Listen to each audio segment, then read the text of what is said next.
Chaque année, près de 30 000 personnes sont secourues par les sauveteurs en mer de la SNSM.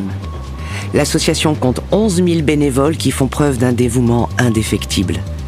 Ils assurent la sécurité en mer comme sur les côtes, en métropole et outre-mer, parfois au péril de leur vie. Bienvenue dans la 5e saison de Canal 16, une série de podcasts inédits de la SNSM dans laquelle sauveteurs et rescapés nous racontent certains des sauvetages les plus emblématiques effectués le long des côtes françaises. Dans cet épisode, Patrick s'élance en pleine nuit dans une mer démontée pour porter secours à un catamaran à la dérive. Mal de mer, panne moteur, remorque arrachée, une intervention risquée pour espérer éviter le naufrage.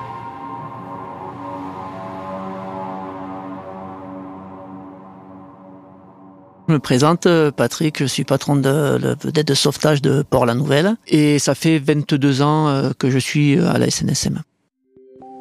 J'ai toujours été près de la mer, en fait. J'ai habité mes 20 premières années sur Toulouse, mais ma famille est de Port-la-Nouvelle, enfin à La Palme, juste un petit village à côté. Et du coup, toutes les vacances, c'était à la mer. C'était planche à voile, mon père a toujours eu des voiliers, c'était la voile, le bateau à voile. J'ai toujours été dans le milieu marin, après j'ai fait de la plongée aussi. Je suis venu habiter à Sigean, qui est juste à côté de Port-la-Nouvelle, pour être à côté de la mer. Quand on passe beaucoup de temps en mer et qu'on aime la mer, on apprend à la lire, on apprend à voir les endroits où on peut aller, les endroits où on ne peut pas aller, les endroits où on peut plonger, où on ne peut pas plonger, les jours où il ne faut pas y aller, les jours où il faut la regarder de terre. Voilà, il faut vraiment faire attention et il faut savoir la lire. Mon épouse, bien sûr, elle participe à la SNSM parce que elle est bretonne. Et donc, en étant bretonne, elle a toujours vécu au bord de la mer. Du coup, bien sûr, quand je suis rentré à la SNSM, quelques années après, elle a voulu s'investir avec moi. Mon épouse et moi-même sommes nageurs de bord. Avant d'être patron, nous étions nageurs de bord, plongeurs de bord par la suite. Après, moi, j'ai pris le patronat, mais elle est encore plongeur de bord et nageur de bord sur la vedette. J'ai des filles qui sont très sportives et qui aussi adorent la mer et je pense que dans quelques années, elles vont rejoindre la grande famille de la SNSM aussi. On est le 17 novembre 2024, il est un petit peu plus de 21h, on a mangé avec mon épouse, on s'apprête à aller au lit. Et là, le téléphone sonne et c'est le CROSS qui nous alerte pour un sauvetage en mer. Ce jour-là, la météo est assez forte, il y a un fort vent du nord, donc ça forme une houle assez importante au large. Je ne m'attendais pas du tout à ce qu'il y ait une intervention. En principe, les interventions sont plutôt dans la journée. Le plus gros risque chez nous, avec un vent du nord fort, c'est un planchiste qui s'éloigne du bord et qui se retrouve au large, mais en principe, les alertes sont données avant 21h. J'ai le CROSS au téléphone, il m'annonce un voilier avec 3 personnes à bord, des gens qui sont malades et qui vont tomber en panne de carburant. De plus, ils nous annoncent une panne de pilote automatique et ils annoncent des conditions assez fortes sur zone. C'est une houle qui est au moins à 2,50 m et des rafales de vent à 30 nœuds et qui leur arrivent de face. Donc c'est un catamaran et ils n'arrivent pas à naviguer à la voile. Donc le bateau se trouve au large de Port-le-Cat, donc normalement la vedette de Port-le-Cat aurait dû être alertée à notre place, sauf que là, vu les conditions météo, Port-le-Cat a une vedette qui est de seconde classe, donc qui est plus petite que la nôtre. Du coup, le CROSS préfère nous alerter à nous pour éviter de faire prendre trop de risques à la vedette de Port-le-Cat. Première chose à faire, on se lève, on s'habille, on prend les affaires, on prend les clés de la voiture. Et petite chose particulière, moi je descends dans la rue et juste à côté, mon voisin, la première maison, c'est le président de la station. Donc je frappe à la porte, je le lève et je l'embarque avec moi. On part tous les deux jusqu'à Port-la-Nouvelle le plus rapidement possible. Normalement, l'appareillage se fait en 15 minutes à peu près. C'est hyper important d'appareiller rapidement. Quand il y a une personne à l'eau, toutes les minutes comptent. Donc il faut arriver au plus vite sur le lieu. Sur une intervention de ce style-là, sur une première classe, donc notre navire qui est une première classe, il faut au minimum 6 personnes. Parce que là, c'est de nuit, parce qu'on a besoin d'un barreur, on a besoin d'une personne qui s'occupe de la cartographie de la radio. Et après, si on a de la recherche à faire, il faut sortir par binôme. Donc 2 personnes avec un phare d'un côté, 2 personnes avec un phare de l'autre, ça fait 6. Et si on peut avoir plus de monde, c'est encore mieux, parce que la relève, c'est bien quand on passe beaucoup de temps. Là, j'arrive à la station, la vedette est ouverte, elle est déjà allumée, parce que ceux qui habitent à côté et qui arrivent en vélo, les premiers, ils allument la vedette, ils préparent tout.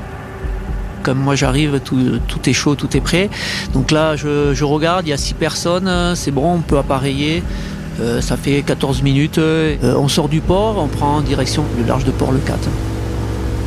Je rappelle le cross pour avoir plus d'infos. Donc là, on part sur un catamaran avec 3 personnes à bord. A priori, les 3 sont malades, mal de mer. Le bateau arrive de Croatie, il est passé en Corse et là, il faisait route entre la Corse et Port-le-Cat. Donc déjà, dans la tête du patron, un bateau qui arrive de Croatie, qui est passé par la Corse et qui va sur Port-le-Cat, normalement, c'est des gens qui doivent avoir de l'expérience. Le voilier navigue au moteur, le pilote automatique donc, ne fonctionne plus et ils vont tomber en panne de carburant. Donc vu les informations qu'on a du cross, moi j'en déduis que bon, déjà c'est un catamaran qui est assez grand, qui est volumineux, donc c'est un bateau qui navigue bien. Le seul hic, c'est que là ils n'ont pas dû prendre la météo comme il faut, parce qu'ils sont face au vent et face à la houle, et avec un voilier face au vent on ne peut pas naviguer. 22h05, on a en visuel le Kata. Donc on essaye de prendre contact radio avec le Kata qui est toujours en train de naviguer au moteur, on le voit se déplacer. Les contacts radio est difficile, on l'appelle, ils mettent un certain temps à répondre. C'est un peu compliqué, mais on a quand même des contacts où ils nous disent qu'ils sont malades, que le moteur fonctionne, et sinon à part ça, il n'y a pas d'autres gros problèmes. C'est une nuit qui est assez noire, on voit pas beaucoup. On allume un projecteur pour éclairer, mais pas trop non plus, parce que sinon on va les éblouir et eux ils n'arriveront plus à se débrouiller. Il y a le poste de pilotage qui est à l'extérieur, il y a une personne qui est au poste. Je vois 2 personnes à bord, 2 personnes d'un certain âge. Donc je pense qu'ils ont aux alentours des 70 ans, qui ont des traits tirés, qui ont l'air fatigués quand même. C'est vrai qu'on se fait bien chahuter, on se fait bien secouer, il y a 2,50 m de houle. La mer secoue beaucoup, hein, on est secoué de droite à gauche. Du coup on s'approche, on prend en contact avec le requérant, le propriétaire du bateau. Pour éviter de trop bouger, je leur demande de rester au moteur et de mettre un petit peu de gaz pour avancer face à la houle et pas se faire secouer dans tous les sens. De plus, je m'aperçois que la voile n'a pas été affalée correctement. Donc là, je reprends contact avec le propriétaire du bateau pour lui demander d'affaler la voile correctement. Apparemment, il n'y arrive pas. Je ne le vois pas monter au pied du mât pour aider la voile à descendre. Du coup, ça me met une petite puce à l'oreille. Là, je dis c'est bizarre quand même pour des gens qui naviguent autant. Bon, mais ça passe comme ça. On passe en parallèle, pas trop proche pour éviter de se toucher. On avait préparé une touline. Donc une touline, c'est une petite boule de corde qui nous sert à jeter sur le bateau des requérants. Ils récupèrent cette corde, ils ramènent la remorque. La remorque, c'est aussi une corde qui est plus grosse et qui sert à remorquer le bateau. Et normalement, ils l'amarrent à l'avant du bateau. Il y en a pour 3 minutes. Et là, ça se passe pas comme on veut. La touline, elle est jetée parfaitement, le propriétaire la récupère, le propriétaire remonte la remorque à bord. Nous, on se met en position devant, on laisse filer un peu de remorque, on attend la consigne. Alors, il fait nuit noire, hein, on se fait secouer un peu dans tous les sens. Et puis on attend, et il n'y a pas de consigne. Il est devant, on ne le voit pas trop faire, on n'ose pas mettre les phares parce qu'on ne veut pas l'éblouir, parce que sinon il ne va pas arriver à poser la remorque sur les taquets comme il faut. Bien sûr, nous, à la VHF, on leur demande où ils en sont, on les appelle, on leur dit, est-ce que la remorque est accrochée, est-ce qu'elle n'est pas accrochée? Et on n'a pas de réponse. On n'a pas de réponse, on ne sait pas pourquoi on n'a pas de réponse. Et là, une vague arrive, il y a le catamaran qui part carrément sur la gauche, il fait un demi-tour. Est-ce qu'il a été attiré par la vague? Enfin, je sais pas. Mais un demi-tour comme ça, c'est pas possible. C'est pas la vague qui lui a fait faire. Alors, je sais pas ce qui s'est passé. La remorque qui traîne dans l'eau, elle passe sous le kata. Elle se coince dans les gouvernails, dans les arbres d'hélice. Et là, tout d'un coup, elle se tend.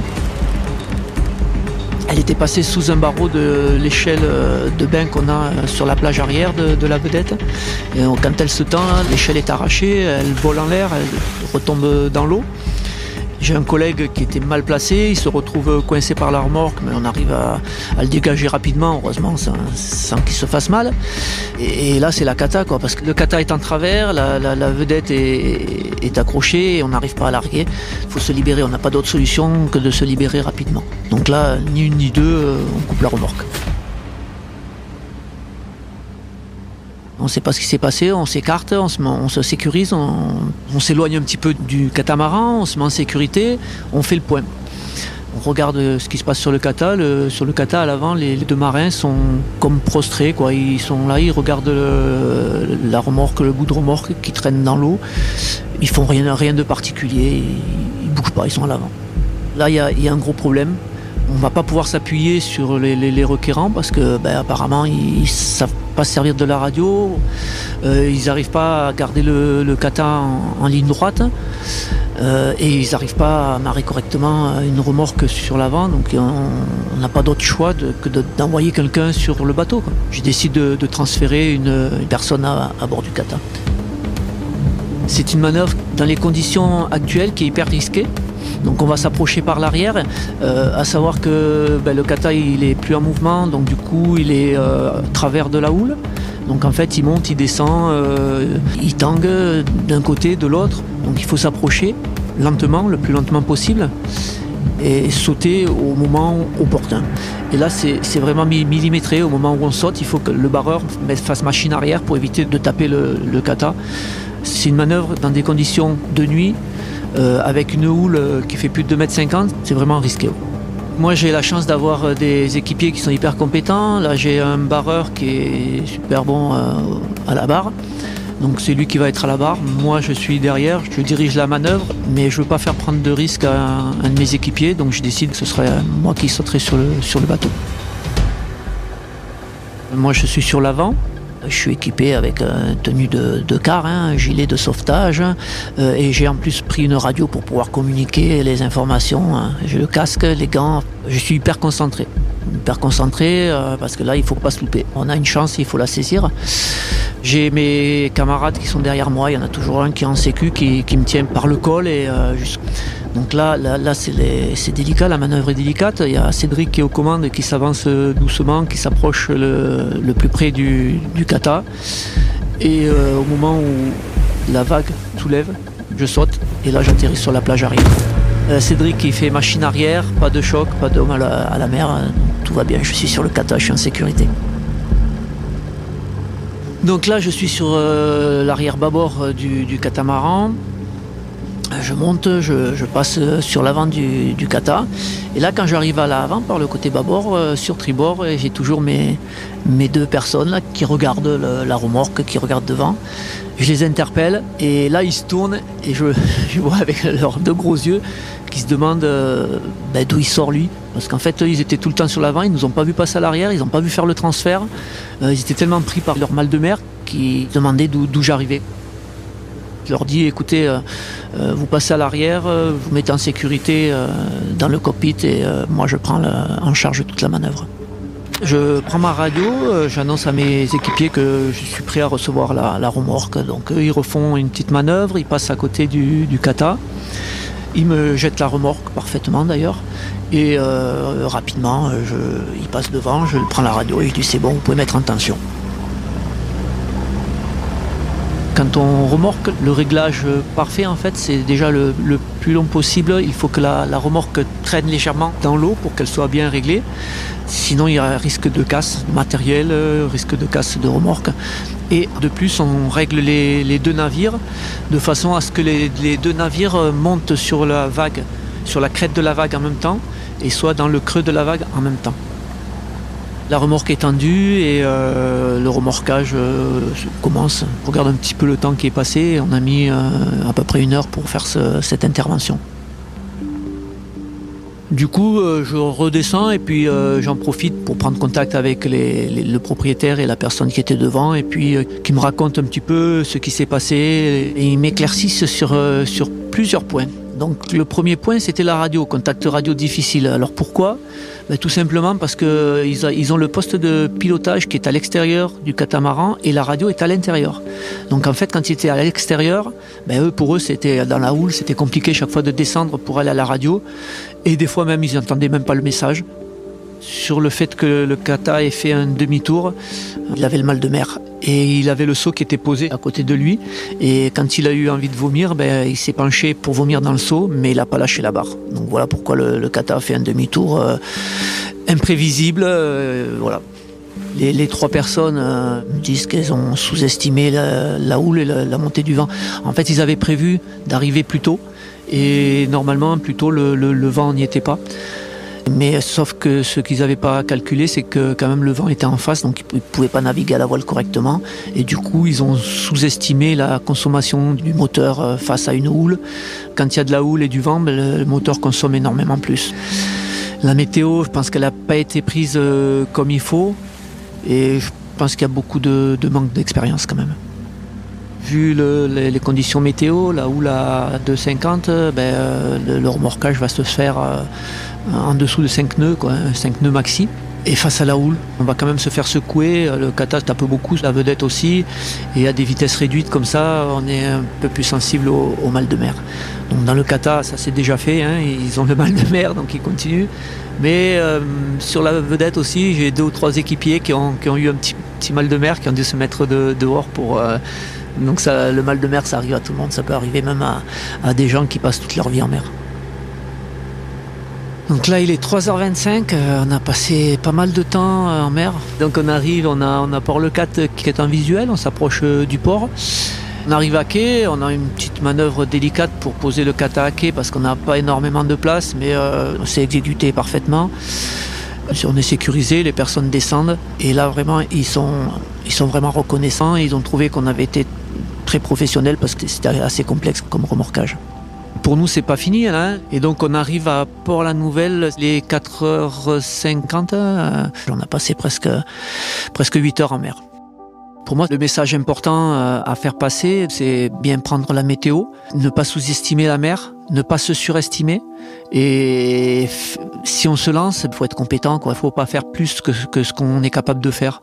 Il faut rester humble devant les éléments et bien sûr il faut préparer une longue traversée comme ça se prépare ça se fait pas comme ça au claquement de doigts et il y a une prise de météo, éventuellement si on doit se servir de moteur, prévoir du carburant en plus. Et tout ça c'est de la pratique, c'est de la préparation et ça se fait pas à la va-vite. Parce que nous, c'est vrai qu'on se met en danger. Quand les requérants sont équipés correctement, ça nous permet à nous de mieux communiquer et ça permet à eux de moins se mettre en danger et de moins nous mettre en danger aussi à nous.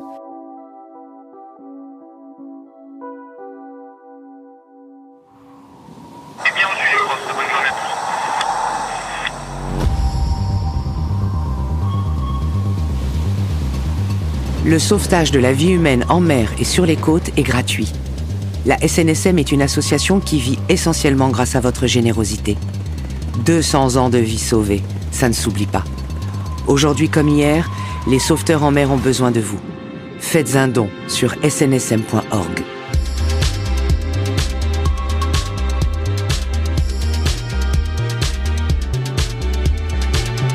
C'était le 4e épisode de la saison 5 de Canal 16.